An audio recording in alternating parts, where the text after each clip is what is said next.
For Harker's Brigade.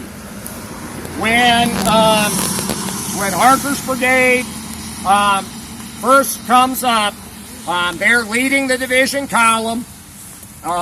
They get to this area. Is this the center of the brigade? I think this is probably still a little bit too far south, because if you put 43 yards of the battery in the woods and then the regimental front of the 26th Ohio, there's not enough room yet. This may be more like the right of Harker's Brigade. But when Harker first began to deploy, he deployed. He was intending to go in the standard Casey's textbook formation for a brigade.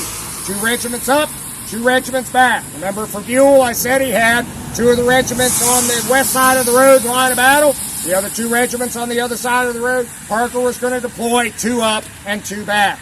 The lead 2 regiments, the 121st Ohio and the 64th Ohio, deploy parallel with the road and facing to the east. They are behind Haig's brigade, or at least the fragmenting parts of Haig's brigade as it is being driven back. The other 2 regiments, the 65th, the 65th Ohio and the 3rd Kentucky, they are deployed in a second line, or being deployed in a second line. But even before they get fully deployed, there is enough evidence that the Confederates are close by. And the order forward is given to the 125th Ohio and the 64th Ohio, and they advance into the woods. And we'll talk about what happens as we do that ourselves. The Harker's landmark for his deployment, Harker himself says, now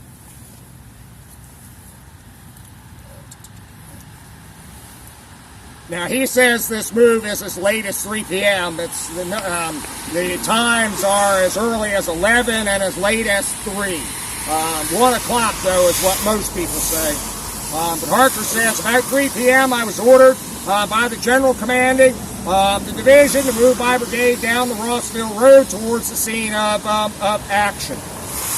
As I arrived in the vicinity of the battlefield, about 1.5 miles from Gordon's Mills, I was first directed by a member of General Crittenden's staff to take position on the right of Colonel Barnes's brigade. That's down there that we talked about. He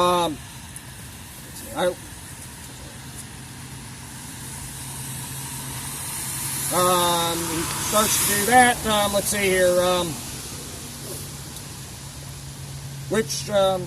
I was soon stopped, however, by Lieutenant Colonel Starling, who told me that Brigadier General Davis, then on the left of Barnes, was hotly pressed and requested the assistance of a brigade, and was directed to me towards his lines. I soon found General Davis, who showed me the direction to go in action, desiring me to relieve one of his brigades. The 125th Ohio, Colonel Updike, commanding, was ordered in position nearly parallel to the Lafayette Road, its left, resting near a small log house. Now, wait a minute. Can it be the schoolhouse? Is there enough room? It's probably another log building somewhere along the road here. It just doesn't get picked up on any of the maps or other references. The 64th Ohio was ordered to go into position on the right of the 125th Ohio. I intended to go into action with a formation of 2 lines, keeping the 3rd Kentucky and 65th Ohio in the second line. The ground on my immediate front was slightly rising and covered with a dense thicket and undergrowth. The enemy, therefore, had every advantage over us, as he could perceive our own new movements, though his were concealed from us. I cautioned the regimental commanders that our own troops were in our immediate front, and not to allow our men to fire until they had passed on our own line. It soon became apparent that our own troops in my immediate front were yielding. At the same time, a report reached me that the brigade upon my left was being repulsed, and that the enemy was advancing down the main road towards Gordon's Mills. This movement would expose my left flank and rear. So just as he sends the 125th Ohio and 64th Ohio into the woods, he's going to also get a report of Confederates coming down the road in this direction.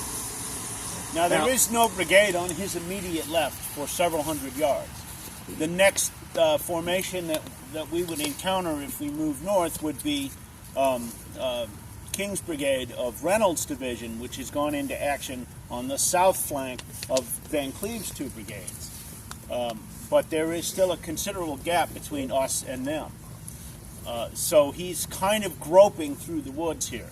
Who delivers that report of the brigade being repulsed, I don't know, but I think it's probably someone from Van Cleve's division riding south to report to Crittenden, the Corps commander, who's in this area. So what we're going to do now is we're going to focus on the part of Harker's engagement that involves the 125th Ohio and the 64th Ohio, and because they're the first ones that are engaged, and then we'll deal with Harker's response to this report coming Confederates coming down the roads. And this would be that direction. Initially, we're right more this way. But we're at the south end of where Harker's brigade would have deployed. So you're really talking that right. Yes. Yeah. So right, and they may be going due east. We're too far south to get. Right. We're quickly going to start turning. Okay. When did the 65th come back across? Is that to deal with the 8th Kansas?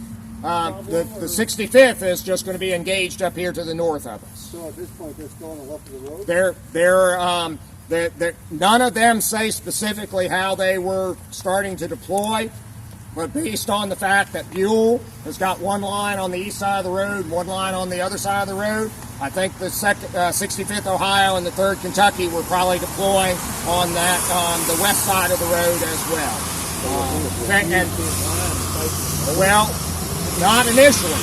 Initially, they were deploying with 2 regiments up, 2 regiments back, facing in this direction. Right. On the right flank? I'm sorry? On the right flank of the 125th would have been... I still didn't hear your question. The right flank of the 125th as they faced that direction? Who is on the right flank? The 64th Ohio. Okay. Parker is deployed with the 125th Ohio on his left front. The 64th Ohio on his right front. My question is the right flank of the 64th would have been the 26th Ohio. Okay, thank you. The Buell's brigade. What were the frontages of the regiment? About 150 yards, 160? Approaching 200. As I recall, it is fragmented. The Part third? of it gets pulled up with Bushrod Johnson. Part of it is mixed in with these guys. The 50th Tennessee will suffer the same problem. It will get attenuated. Should be a couple of hundred yards mostly goes each up with regiment. Bushrod Johnson. And so they're off of this part of I know it depended on how many guys they had. Because they're farther grades from Gunny. Yes, they are. Yeah. It just shows you how screwed up grading is.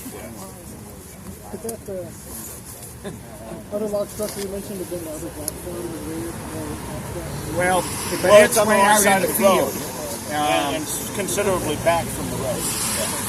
Yeah. Okay, Parker's brigade this day. The 3rd Kentucky takes 401 men into action, and so their frontage is going to be somewhere in the neighborhood. Let's see, 200. Textbook, it's just under 100 yards. Yeah, it's going to be well, actually going to be about 125 yards. So about 2 men on the front. So or 2 foot per man. But less the file closer. So. Yeah, but we also don't know about intervals. Yeah. So I always use about 2 foot per man. That's with, yeah. With about half of the men up. The 64th Ohio is 325. The 65th Ohio is 306, and the 125th Ohio is 314. For the total brigade strength with brigade headquarters, which includes the provost detachment of 1,391. That number doesn't include the batteries. So about 125, 120 yards. yeah. I thought they had more guys.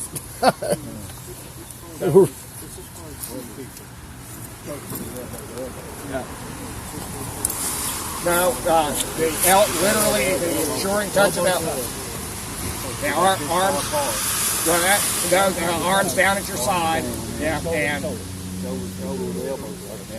And remember, of course, we're going through woods, so we're 20th century Americans. We're much bigger than 19th century Americans. The psychological control mechanisms that we teach today in basic training to allow the soldier to psychologically have the assurance that his fire team members are just to his left and right and the like. They haven't been able to develop any of that yet. So their psychological control method is literally the assuring touch of elbows.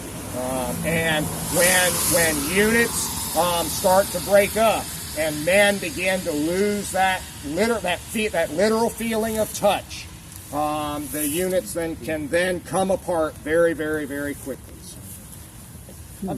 Give me a quick time reference of when they got here and when this turning movement starts. Well, they start with. What do you mean turning movement? Oh, well, just they're lined up this way, but then okay. We're gonna. Well, okay. So most people say that it's about 1 o'clock when they're ordered north. A mile is about how far they have to go when they begin to deploy down there. They're moving at the double quick. So 15, 20 minutes to move up to that point. Nobody gives much of a suggestion of how much time was consumed in the potential deployment down there, but then they're moved up here. Davis says he goes in about 2 o'clock, so he's got to be engaged, being driven back. So it's probably getting on towards 3 o'clock now when Harker is deploying here. I'm sorry. 3:30. 3:30. Yeah. Yeah. So it could be as late as 3:30. So okay. Yeah. So the but the time estimates, they as I said, the time for their departure from Lee and Gordon's Mill is as early as 11 by some guys and as late as 3 o'clock. So,